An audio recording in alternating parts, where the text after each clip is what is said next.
రాష్ట్రంలో రైతులు ఎప్పుడెప్పుడు అని ఎదురు చూసిన రైతు భరోసా ఈరోజు ప్రభుత్వం వేసింది. ఎంత వేసింది అంటే 2 ఎకరాల వరకే వేసింది. నిన్న కాంగ్రెస్ పార్టీ ఒక సభ పెట్టి ఆ సభ ద్వారా రైతు భరోసా వేస్తున్నామని చెప్పేసి ప్రకటించింది. పత్రికల్లో ప్రకటనలు మనం చూస్తే 12,000 రూపాయలు రైతు భరోసా, 9,000 కోట్ల రూపాయల రైతు భరోసా వేస్తున్నామని చెప్పేసి ఊదరగొట్టింది, ప్రచారం చేసింది.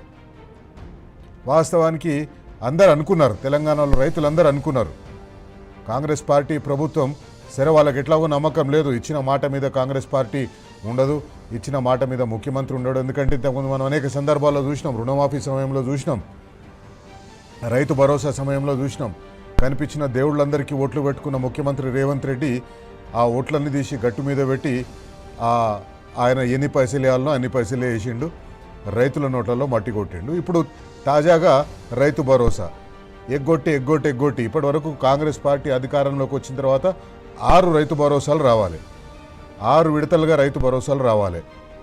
అంటే 6 × 6 పంటకు 36,000, సంవత్సరానికి 72,000 ఒక్కొక్క ఎకరం ఉన్న రైతుకు రావాలి. కానీ ఇప్పటి వరకు వాళ్ళు ఎగ్గొట్టి చివరికి వేసింది ఒక్కోసారి 2 ఎకరాలు వేసిండ్రు, ఒకసారి 1 ఎకరానికి వేసిండ్రు, ఒకసారి కొంతమందికి వేసిండ్రు, కొంతమందికి ఏనే లేదు. మొత్తం మీద ఏదో రైతు భరోసా అనే ఒక పథకం ఉంది, రైతులకు ఎలక్షన్ల ముందు ఏం చెప్పినారు, బిచ్చం వేసినట్టు వేస్తున్నారని చెప్పారు. ఖచ్చితంగా కాంగ్రెస్ పార్టీ ఇప్పుడు అదే చేస్తుంది, బిచ్చమే వేస్తుంది. 5 ఎకరాలున్న రైతులకు, 2 ఎకరాలున్న రైతులకు, 3 ఎకరాలున్న రైతులకు ఇట్లా ఎప్పుడు తోస్తే అప్పుడు ఇంత వేసుకుంటూ పోతున్నారు. కానీ రైతులకు పనికొచ్చేటట్టుగా, రైతులకు పెట్టుబడి సాయం ఎప్పుడైతే అవసరమవుతుందో ఆ పెట్టుబడి సాయం అవసరమయ్యే టైంలో కాకుండా ఓట్లప్పుడు వేస్తున్నారు, నాట్లప్పుడు కాకుండా. అనేక సందర్భాల్లో కాంగ్రెస్ పార్టీపై విమర్శలు కూడా వచ్చినాయి. వీళ్ళు రైతు భరోసాని ఎట్లా తయారు చేసిందంటే ఓట్ల కోసం ఇచ్చే లంచంలాగా తయారు చేసిండు. మనం చూసినాం పార్లమెంటు అసెంబ్లీ ఎలక్షన్ల ముందు, 2023 అసెంబ్లీ ఎలక్షన్ల ముందు రైతు భరోసా, రైతు బంధు పడేది ఉండే. కాంగ్రెస్ పార్టీనే ఎలక్షన్ కమిషన్కు పోయి అడ్డం పెట్టి ఆపింది.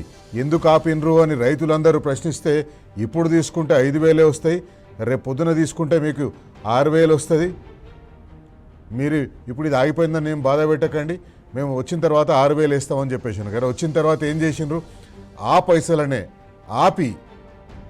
ఆపి పార్లమెంట్ ఎలక్షన్ల ముందు లేచిండ్రు. ఇది కాంగ్రెస్ పార్టీ చేస్తున్నది. కాంగ్రెస్ పార్టీ మొదటి నుంచి కూడా మోసాలు చేసుకుంటూనే అధికారంలోకి వస్తుంది, అధికారంలోకి వచ్చిన తర్వాత మోసాలు చేసుకుంటూనే అధికారంలో 2.5 సంవత్సరాలు కొనసాగింది. మొదటి నుంచి మనం చూస్తున్నాం కాంగ్రెస్ పార్టీ రైతు డిక్లరేషన్ పేరిట ఏ రకంగా వరంగల్లో మీటింగ్ పెట్టి, కాంగ్రెస్ పార్టీ అప్పుడు ఏఐసిసి అధ్యక్షుడుగా ఉన్న రాహుల్ గాంధీని పిలిపించి వరంగల్లో రైతు డిక్లరేషన్ అని ఒక సభ పెట్టి అనేక వాగ్దానాలు చేసింది. తెలంగాణలో రైతులు ప్రతి ఒక్కరూ ఇవన్నీ గుర్తు చేసుకోవాలి, ఇవన్నీ మాట్లాడుకోవాలి, ముచ్చట పెట్టుకోవాలి. ముఖ్యమంత్రి రేవంత్ రెడ్డి ఎలక్షన్ల ముందు అన్నాడు కదా, మీరు 4 ఏడ కూడితే చాయబండి దగ్గర ఉంటే చాయబండి దగ్గర, రచ్చబండ దగ్గర ఉంటే రచ్చబండ దగ్గర, ఏడ 4 కూడితే ఆడ మీరు 4 మాట్లాడుకోండి, కాంగ్రెస్ పార్టీ రైతులకు ఏం చేయబోతుందని మాట్లాడుకోండి అని చెప్పేసి అన్నారు. ఎస్, ఇప్పుడు కూడా రైతులు అదే మాట్లాడుకోవాలి. ఎక్కడ కూర్చున్నా, ఎక్కడ రైతులు 4 కలిసినా, లేదా ఎక్కడ తెలంగాణ వాళ్ళు 4 కలిసినా, ఏ గ్రామంలో కలిసినా, రచ్చబండ దగ్గర అయినా, లేకపోతే నాట్లేసే దగ్గర అయినా, లేకపోతే ఏడన్నా రేషన్ షాపుల దగ్గర కలిసినా, చాయబండి దగ్గర కలిసినా ఇదే మాట మాట్లాడుకోవాలి. ఏం మాటలు చెప్పి కాంగ్రెస్ పార్టీ అధికారంలోకి వచ్చింది, ఏం మాటలు చెప్పి ముఖ్యమంత్రి రేవంత్ రెడ్డి ఈరోజు ఈ స్థానంలో ఉన్నాడు, ఈరోజు ముఖ్యమంత్రి స్థానంలో ఉన్నాడు, ఇది రైతులు మాట్లాడుకోవాలి. రైతులకు అనేక హామీలు ఇచ్చిండ్రు తెలంగాణ రైతులు, గుర్తుపెట్టుకోవాలి, బరాబర్ అడగాలి. కాంగ్రెస్ పార్టీ నాయకులు వచ్చినప్పుడు, లేదా కాంగ్రెస్ పార్టీ ఎమ్మెల్యేలు కానీ మినిస్టర్లు కానీ వచ్చినప్పుడు బరాబర్ అడగాలి. ఏ హామీలు అయితే ఇచ్చి అధికారంలోకి వచ్చిండ్రో ఆ హామీలను అమలు చేయడం చేతగాక, ఎక్కడ మైకు దొరికితే అక్కడ ప్రతిపక్ష నాయకుల మీద నోటికొచ్చినట్టు మాట్లాడడం, సినిమా డైలాగులు కొట్టడం, సినిమాలో ఉండే క్యారెక్టర్ తోటి పోల్చడం. ఆ క్యారెక్టర్లన్నీ కాంగ్రెస్ పార్టీలో ఉన్నాయి. కానీ ఆ కాంగ్రెస్ పార్టీలో ఉన్న క్యారెక్టర్లు, వాళ్ళ మీద ఉండే ద్వేషాన్ని ముఖ్యమంత్రి రేవంత్ రెడ్డి మరో రకంగా తీసుకొచ్చి ఈ బహిరంగ సభలలో మాట్లాడుతున్నారు. తెలంగాణ రైతులకు నిన్న కూడా చెప్పినాం, నిన్న ఇదే కార్యక్రమంలో ఇదే సందర్భంగా ఒక పక్క ముఖ్యమంత్రి రైతు సదస్సులో మాట్లాడుతుండే, ఖచ్చితంగా మనకు అందరికీ తెలుసు ఆయన ఏం మాట్లాడుతున్నాడు. అందుకే నిన్న ఈ కార్యక్రమంలో ఆయన మాట్లాడుతుండగానే నేను చెప్పిన, తెలంగాణ రాష్ట్రాన్ని బద్నాం చేసే కార్యక్రమం మొదలుపెట్టిండు. 2 సంవత్సరాల నుంచి ఇదే మాట మాట్లాడుతున్నాడు. ఆయన ఇచ్చే హామీలు, వాళ్ళు ఇచ్చింది అలవిగాని హామీలు అని అందరికీ తెలుసు, అమలు చేయలేని హామీలు అని అందరికీ తెలుసు. 2500 రూపాయలు మహిళలకు ఇస్తా అన్నాడు, అది ఇయ్యలేదు. స్కూటీలు ఇస్తా అన్నాడు, ఇయ్యలేదు. నిరుద్యోగ భృతి అన్నాడు, నిరుద్యోగ భృతి లేదు. రైతు భరోసా 15,000 అన్నాడు, లేదు. రుణమాఫీ మొత్తం 2 లక్షలు చేస్తామని చెప్పేసి అన్నారు, చేయలేదు. ఎందుకంటే వీళ్ళ దగ్గర సామర్థ్యం లేదు, వీళ్ళ దగ్గర కెపాసిటీ లేదు, వీళ్ళని రాష్ట్రాన్ని నడిపించే కెపాసిటీ వీళ్ళకి లేదు, అనుభవం లేదు. అనుభవం కంటే ఎక్కువ తెలంగాణ మీద ప్రేమ లేదు. కాబట్టి వీళ్ళందరూ ఈ హామీలు అధికారంలోకి వస్తేందుకు ఇచ్చిండ్రు. అధికారంలోకి వచ్చిన తర్వాత వాళ్ళు కేవలం అధికారంలోకి రావాలనుకున్నది కూడా 10 ఏళ్ళు ఆవురావురమంటూ కాంగ్రెస్ పార్టీ నాయకులు తెలంగాణలో ఉన్నారు. ఒక్కసారి అధికారంలోకి వస్తే మళ్ళీ 10-15 ఏళ్ళు రాజకీయం చేసేందుకోసం పైసలు సంపాదించుకోవచ్చు అనే ఒకే ఒక్క ఉద్దేశంతో వాళ్ళు అలవికాని హామీలు ఇచ్చి అధికారంలోకి వచ్చిండ్రు. ఆ హామీలను అమలు చేయలేక, ఇచ్చిన హామీలను అమలు చేయలేక పదే ఇదే చెప్తున్నారు తెలంగాణ రైతులని. అందుకే టీ న్యూస్ ఒకసారి అలర్ట్ చేస్తుంది, తెలంగాణ రైతులను హెచ్చరిస్తుంది. మీరు తెలంగాణ రైతులు కాంగ్రెస్ పార్టీ ఇచ్చిన హామీలు అమలు చేయకపోవడానికి కారణం ఏంది అని ఎప్పుడైతే మీరు ప్రశ్నించడం మొదలుపెట్టినరో, మీరు అది ఇస్తామన్నారు, ఇది ఇస్తామన్నారు అని చెప్పేసి ఇంకా ఇయ్యలేదు, 2.5 సంవత్సరాలు అయిపోయింది, 3 సంవత్సరాలు అయిపోతుంది, ఇంకెప్పుడు ఇస్తారు అని ఎప్పుడైతే తెలంగాణ రైతులు, తెలంగాణ యువత, తెలంగాణ నిరుద్యోగులు, తెలంగాణ ఉద్యోగులు ప్రశ్నించడం మొదలుపెట్టినరో, వీళ్ళు కుంటి సాకులు వెతుక్కోవడం స్టార్ట్ చేసిండ్రు. ఆ కుంటి సాకులు వెతుక్కోవడం కొత్తగా ఏం స్టార్ట్ కాలేదు. తప్పుడు లెక్కలు చెప్తున్నారు. అప్పుల మీద తప్పుడు లెక్కలు. ఈ అప్పుల మీద తప్పుడు లెక్కలు చెప్పి ఎట్లయితే తెలంగాణ ప్రజలను మోసం చేస్తున్నారో, ఈ 2 సంవత్సరాలు 2.5 సంవత్సరాలు దాటేసుకుంటూ వచ్చిందో, ఇప్పుడు ఆ దాడిని మరింత తీవ్రంగా చేస్తున్నారు, దాడిని మరింత ఉధృతంగా చేస్తున్నారు. ఎక్కడన్నా రైతులు కానీ, ఎవరైనా విద్యార్థులు కానీ, లేకపోతే నిరుద్యోగులు కానీ, లేకపోతే ఉద్యోగులు కానీ మా బకాయిలు ఏమైనా అని చెప్పేసి అడిగితే ఒకటే మాట చెప్పండి అని ముఖ్యమంత్రి తన మంత్రివర్గ సహచరులకు చెప్పిండు. నిన్న రైతు సదస్సు వేదికగా ఆ రాష్ట్రంలో ఉన్న కాంగ్రెస్ పార్టీ నాయకులకు అందరికీ చెప్పిండు, ఎవరిని అడిగితే అప్పులు చెప్పండి, కేసీఆర్ ఇష్టం వచ్చినట్టు అప్పులు చేసిపోయింది అని చెప్పండి. ఇష్టం వచ్చినట్టు అప్పులు చేసిపోయింది కాబట్టి మేము మీకు ఇవ్వాలనుకున్నా కూడా మీకు ఇవ్వలేకపోతున్నాం అని చెప్పేసి అని చెప్పండి. కన్విన్స్ చేయడం చూసిండు. ప్రజలను మాయ చేస్తేందుకు చూస్తున్నారు ఈ అప్పుల పేర్లు చెప్పి. వాస్తవానికి తెలంగాణ రాష్ట్రం ఏర్పడ్డప్పుడు మళ్ళొకసారి చెప్పాలి, నిన్న కూడా చెప్పినా, ఈరోజు కూడా చెప్తున్నా, మళ్ళా చెప్తున్నా, తెలంగాణలో ఉండే ప్రతి ఒక్కరికి ఈ విషయాలు తెలవాలి. తెలంగాణ రాష్ట్రాన్ని ఒక అప్పుల రాష్ట్రంగా చూపించి రేవంత్ రెడ్డి తప్పించుకోవాలని చూస్తున్నాడు. కాంగ్రెస్ పార్టీ ప్రభుత్వం తప్పించుకోవాలని చూస్తుంది ఇచ్చిన హామీల నుంచి. తెలంగాణ రాష్ట్రంలో అప్పులు కేవలం 3,50,000 కోట్లు. తెలంగాణ రాష్ట్రంలో బీఆర్ఎస్ పార్టీ అధికారంలో ఉన్నంత వరకు చేసిన అప్పులు 3,50,000 కోట్లని కేంద్ర ప్రభుత్వం చెప్పింది. కేంద్ర ప్రభుత్వం ఆర్థిక మంత్రిత్వ శాఖ చెప్పింది. Jayant Chaudhary, minister of state for finance, ఆయన పార్లమెంట్లో లెక్కలు చెప్పిండు. తెలంగాణలో ఉన్న అప్పులు ఎన్ని అనేది మీకు ఆర్బీఐ లెక్కలు చెప్పింది, క్యాగ్ లెక్కలు చెప్పింది. క్యాగ్ లెక్కలు చెప్పినప్పుడు, ఆర్బీఐ చెప్పినప్పుడు, ఆర్థిక మంత్రిత్వ శాఖ చెప్పినప్పుడు వీళ్ళు చెప్పే కాకి లెక్కలకి విలువ ఎక్కడ ఉంటుంది? తెలంగాణ ప్రజలకు తెలుసుకోవాలి. తెలంగాణ ప్రజలకు ఇది కూడా అర్థమైపోయింది, వీళ్ళు చెప్పేవన్నీ కాకి లెక్కలని. కాకపోతే ఏంటంటే వీళ్ళు వాళ్ళ అసమర్థతను కప్పిపుచ్చుకోవడం కోసం, తమ ఇచ్చిన హామీలను అమలు చేయలేకపోవడాన్ని కప్పిపుచ్చుకోవడం కోసం ఈ అప్పులు అనేది తీసుకొని వస్తుంది. వాస్తవానికి వీళ్ళకి చేత కాదు, వీళ్ళకి ఇయ్యలేరు, వీళ్ళ రాష్ట్రాన్ని నడిపించలేరు, వీళ్ళు రాష్ట్ర ఆర్థిక వ్యవస్థను గాడిలో పెట్టలేరు. తెలంగాణ రాష్ట్రం 2023 బీఆర్ఎస్ పార్టీ అధికారంలో ఉన్నంత వరకు స్టేట్ ఓన్ ట్యాక్స్ రెవెన్యూస్ తెలంగాణలో అద్భుతంగా ఉండేవి, అద్భుతంగా కలెక్షన్స్ జరిగేవి. ఇప్పుడు ఈరోజు కలెక్షన్స్ అయితే లేవు. ఈరోజు ట్యాక్సులు ఎవరు కడతలేడు, ట్యాక్సులు వీళ్ళు ఎవరు వసూలు చేస్తలేరు. ఇసుక మీద ఈరోజు ముఖ్యమంత్రి ఒక రివ్యూ మీటింగ్ పెట్టుకున్నాడు. చేజింగ్ సెల్ ఒకటి పెట్టుకొని ఆ చేజింగ్ సెల్ ద్వారా మీరు వాళ్ళ దగ్గర నుంచి ట్యాక్సులు వసూలు చేయాలని చెప్పేసి అని ఇసుక మీద తీసుకొచ్చింది. ఇసుక మీద కాంగ్రెస్ పార్టీ చేస్తున్న దందాలు ఏందనేది తెలంగాణలో ప్రతి ఒక్కరికి తెలుసు. గ్రామాన ఎక్కడ ఇసుక కనిపిస్తే అక్కడ ట్రాక్టర్లు పెట్టి, టిప్పర్లు పెట్టి ఇసుకను దోసుకొని పోతున్నారు.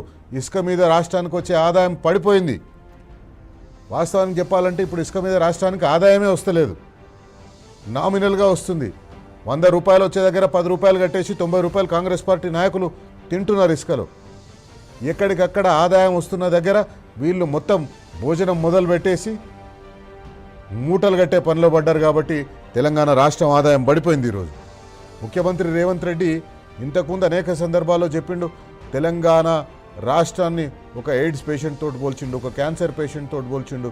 అప్పులు ఉడతలేవు, అప్పులు లేవు, ఎవడైనా అప్పుల కోసం పోతే వీడు చెప్పులు ఎత్తుకపోయేటట్టున్నాడని చెప్పేసి అని మన దగ్గర కూడా రానిస్తలేరు, అపాయింట్మెంట్లు ఇస్తలేరని మాట్లాడిండు. మళ్ళీ నిన్న కూడా అదే మాట మాట్లాడిండు. ఒకసారి నిన్న ఆయన ఏం మాట్లాడిండో చూద్దాం. ఆయనకి బీఆర్ఎస్ పార్టీ వర్కింగ్ ప్రెసిడెంట్ అసలు ఎందుకు ముఖ్యమంత్రి రేవంత్ రెడ్డికి ఇజ్జత్ ఇస్తలేరు, ఢిల్లీకి పోతే ఇజ్జత్ ఇస్తలేరని ఒక బహిరంగ సభలో ఒక ముఖ్యమంత్రి చెప్తున్నాడంటే ఆయన తెలంగాణ మీద ఆయనకి ఎంత ద్వేషం ఉంది, తెలంగాణని భారతదేశంలో బద్నాం చేయడం కోసం ఎంత ప్రయత్నం చేస్తున్నారనేది మనకు తెలిసిపోతుంది. ఒకసారి ముఖ్యమంత్రి ఏమన్నాడో, ఆ తర్వాత ఈరోజు కేటీఆర్ ఆయన ముఖ్యమంత్రి గారు మాట్లాడిన దానికి ఏమన్నారో ఒకసారి చూద్దాం. ఇజ్జత్ లేకుండా ఢిల్లీకి పోతే ఇజ్జత్ లేదు, గల్లీకి పోతే ఇజ్జత్ లేదు, పక్క రాష్ట్రానికి పోతే ఓయమ్మ ఇటు తెలంగాణలో ఇంతో మాట్లాడితే ఏం అడుగుతాడో అన్నట్టుగా తప్పించుక తిరిగే పరిస్థితి ఉండే. ఎంతటి అల్పుడైనా ఎంతటి తుచ్చుడైనా నిజానికి నేను దరిద్రుణ్ణి అని మెడలో బోర్డు వేసుకుని తిరగడు. కానీ రేవంత్ రెడ్డి గారి స్పెషాలిటీ ఏంటంటే ఆయన మైకు ముందే మాట్లాడుతూ ఉంటాడు. మైకు ముంగట్నే నోటికి వచ్చినట్టుగా దివాలా తీశాము. ఒకసారి కాదు, ఇది 2.5 సంవత్సరాల్లో ఒకసారి ఎయిడ్స్ రోగి అంటాడు తెలంగాణని, ఇంకోసారి క్యాన్సర్ పేషెంట్ అంటాడు. ఇక దివాలా తీసిందని మాట్లాడిన దివాలా కోరు మాటలకైతే లెక్కనే లేదు. అది చూసిన తర్వాతనే బాధ అనిపించింది. వాస్తవం ఏంటంటే ఇంతటి భావదారిద్ర్యం, ఇంటలెక్చువల్ బ్యాంక్రప్సీ బహుశా దేశ చరిత్రలో ఏ ముఖ్యమంత్రిలో కూడా అన్నట్టు చూసుండం. కూర్చున్న అదంటే చూడండి, తింటున్న పళ్ళెంలోనే మనుబోసుకున్నట్టు, తింటున్న అన్నంలోనే ఉంచినట్టు నువ్వు నడుపుతున్న రాష్ట్రాన్ని తిట్టడం ఏం దరిద్రం? అది నాకు అర్థం కాదు. నీవే కదా ప్రభుత్వానికి అధినేత, నువ్వు రాష్ట్రానికి ముఖ్యమంత్రి నువ్వు. సరే, ఇంకా ఎన్ని రోజులు ఆ విషయం చెప్పే పని మాకైతే అర్థం కావట్లేదు. నేను ఆయన మాట్లాడిన మాటలు, ఢిల్లీకి పోతే ఇజ్జత్ లేదు, ఆయనే చెప్తాడు ఢిల్లీకి పోతే అక్కడ గౌరవం లేదు, ఇజ్జత్ లేదు అని. మరి 72 సార్లు ఎందుకు పోతున్నావు? ఏ ముఖ్యమంత్రి ఇంతవరకు సాధించిన రికార్డు నువ్వే సృష్టించినావు.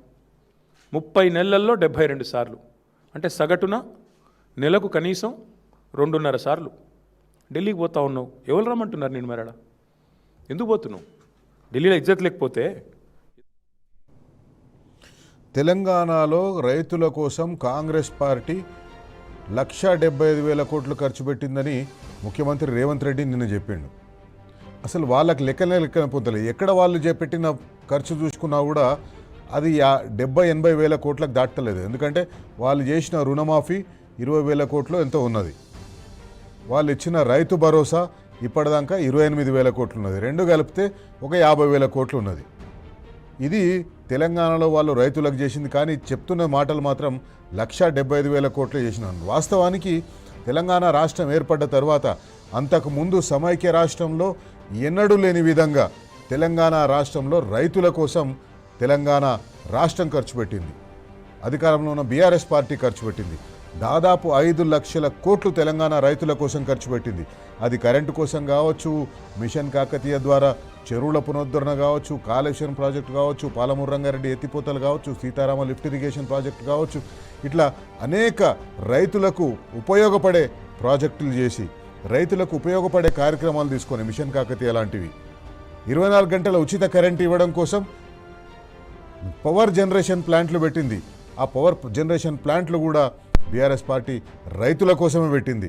రైతులకు 24 గంటల ఉచిత విద్యుత్ ఇవ్వాలని చెప్పేసి బీఆర్ఎస్ పార్టీ పెట్టింది. దాదాపు 5 లక్షల కోట్ల రూపాయల పెట్టుబడి తెలంగాణ రాష్ట్రం ఏర్పడ్డ తర్వాత కేసీఆర్ గారు రైతుల కోసం ఖర్చు పెట్టిన దాంట్లో రైతు బంధుకు 73,000 కోట్ల రూపాయలు ఇచ్చిండ్రు. రైతు బంధుకు 73,000 కోట్ల రూపాయలు ఇచ్చిండ్రు. రైతు రుణమాఫీకి 29,000 కోట్ల రూపాయలు, అట్లాగే 24 గంటల కరెంట్ ఇస్తందుకోసం దాదాపు 1,00,000 కోట్ల రూపాయలు, ఉచిత విద్యుత్తు కోసం 50,000 కోట్ల రూపాయలు. రైతులకందరికీ 24 గంటల ఉచిత విద్యుత్ ఇచ్చింది బీఆర్ఎస్ పార్టీ అధికారంలో ఉన్నప్పుడు తెలంగాణ రాష్ట్రం. 50,000 కోట్ల రూపాయల ఖర్చు పెట్టి అది ఇచ్చింది. సాగునీటి ప్రాజెక్టుల కోసం 1,60,000 కోట్ల రూపాయలు ఖర్చు పెట్టింది. ఇవన్నీ రైతుల కోసం, రైతులు మంచి పంట పండించాలి, రైతులు సంతోషంగా ఉండాలి అని బీఆర్ఎస్ పార్టీ అధికారంలో ఉన్నప్పుడు ఖర్చు పెట్టింది. ధాన్యం కొనుగోళ్ల కోసం 1,32,000 కోట్ల రూపాయలు ఖర్చు పెట్టింది. మిషన్ కాకతీయ కోసం 5,500 కోట్ల రూపాయలు. తెలంగాణలో ఉన్న గొలుసు చెరువులని పునరుద్ధరించి రైతుల కళ్ళల్లో సంతోషం చూసేందుకోసం 5,500 కోట్ల రూపాయలు ఖర్చు పెట్టింది. రైతు బీమాకు 6,000 కోట్ల రూపాయలు ఖర్చు పెట్టింది. ఇవి మొత్తం కేసీఆర్ ముఖ్యమంత్రి అయిన తర్వాత తెలంగాణలో రైతుల కోసం పెట్టిన ఖర్చు. కాంగ్రెస్ పార్టీ ఇప్పుడు ఆ ఖర్చుని అప్పులని చెప్పేసి చూపిస్తుంది. అప్పులు చేసి ఉండొచ్చు, అప్పులు తీసుకొచ్చిండొచ్చు, కానీ ఆ అప్పుల వల్ల సంపద సృష్టించబడింది. ఎన్ని వేల కోట్ల రూపాయలైతే అప్పులు తీసుకొచ్చిందో అంతకంటే రెండింతలు సంపద సృష్టించబడ్డది. తెలంగాణ రాష్ట్రం ఏర్పడ్డప్పుడు తెలంగాణ మొత్తం అసెట్ వాల్యూ 83,000 కోట్ల రూపాయలు ఉండే. మొత్తం అసెట్ వాల్యూ తెలంగాణలో 83,000 కోట్ల రూపాయలు ఉండే. అప్పులు 69,000 కోట్ల రూపాయలు ఉండే.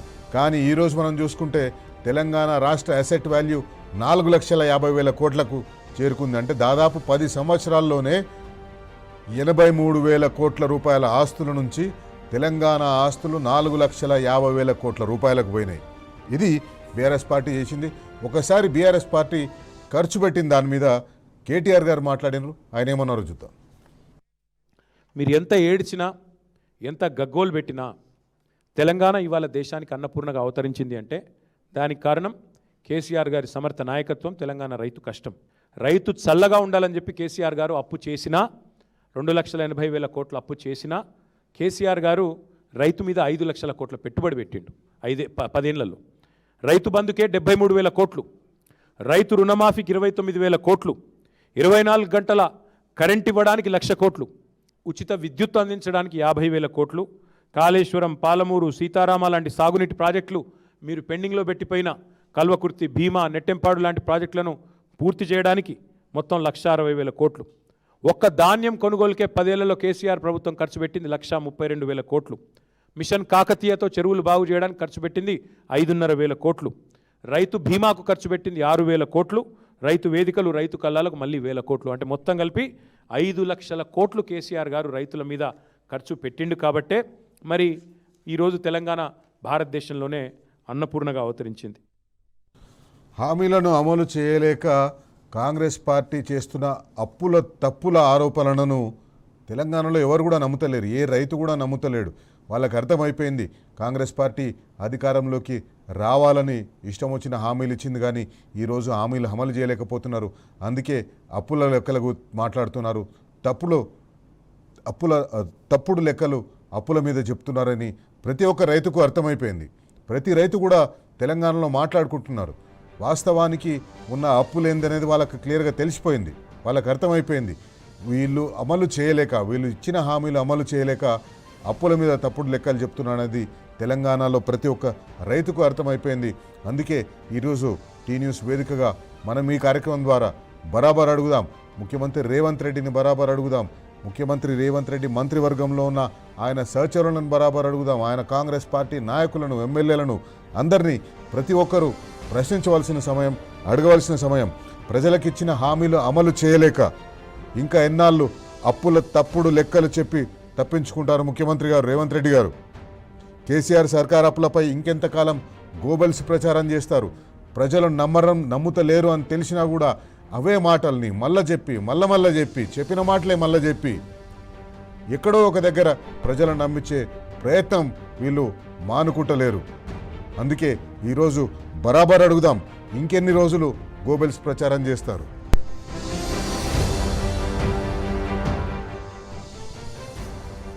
కాళేశ్వరం ప్రాజెక్టు, మిషన్ కాకతీయ లాంటి ప్రాజెక్టులు కడితే తెలంగాణ రాష్ట్రం ఏర్పడక ముందు 1,31,000 ఎకరాల్లో 1,31,00,000 ఎకరాల్లో సాగు విస్తీర్ణం ఉంటే కేసీఆర్ ముఖ్యమంత్రిగా దిగిపోయేటప్పటికీ 2,20,00,000 ఎకరాల సాగు విస్తీర్ణం చేరుకుంది. అంటే 90 లక్షల ఎకరాల సాగు విస్తీర్ణం 10 సంవత్సరాల్లో మనం పెంచుకున్నాం. తెలంగాణని 1,00,00,000 ఎకరాల మాగాణంగా మార్చింది కేసీఆర్ పాలన కాదా? కేసీఆర్ అప్పులు తీసుకొచ్చి తెలంగాణ రైతులకు ఒక సంపదను సృష్టించును. తెలంగాణ రైతులు దేశానికి సంపద సృష్టించేటట్టుగా చేసిండ్రు. రైతుల కోసం కేసీఆర్ సర్కార్ 5 లక్షల కోట్లు ఖర్చు పెట్టింది వాస్తవం కాదా? బరాబర్ అడుగుదాం.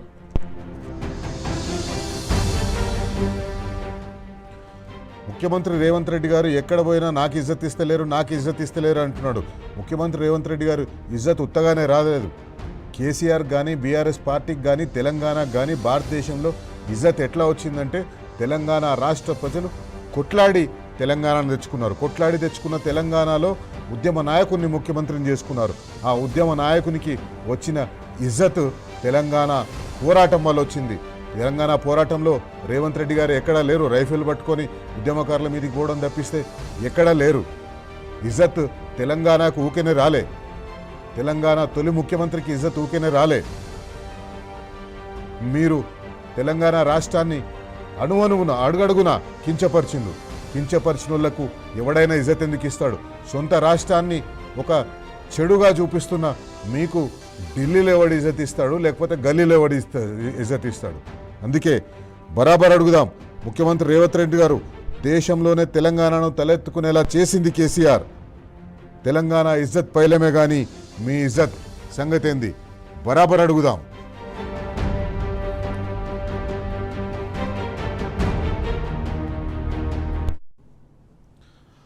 రైట్, ఈరోజు బరాబర్ అడుగుదాంలో మనతో పాటు మన్నే క్రిషాంక్, బీఆర్ఎస్ పార్టీ సీనియర్ నాయకులు, విద్యార్థి నాయకులు మన్నే క్రిషాంక్ మనతో లైవ్లో అందుబాటులో ఉంటారు. ఒక చిన్న బ్రేక్ తీసుకుందాం.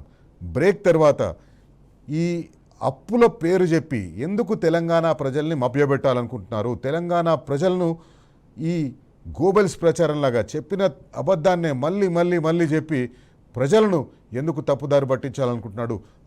ప్రజలు ఏమైనా ఈ మాయలో పడతారా? ఈ మాయలో పడితే మళ్ళొకసారి అధికారంలోకి రావచ్చని ప్లాన్ వేస్తున్నాడా? దీని మీద మాట్లాడదాం, బరాబర్ అడుగుదాం.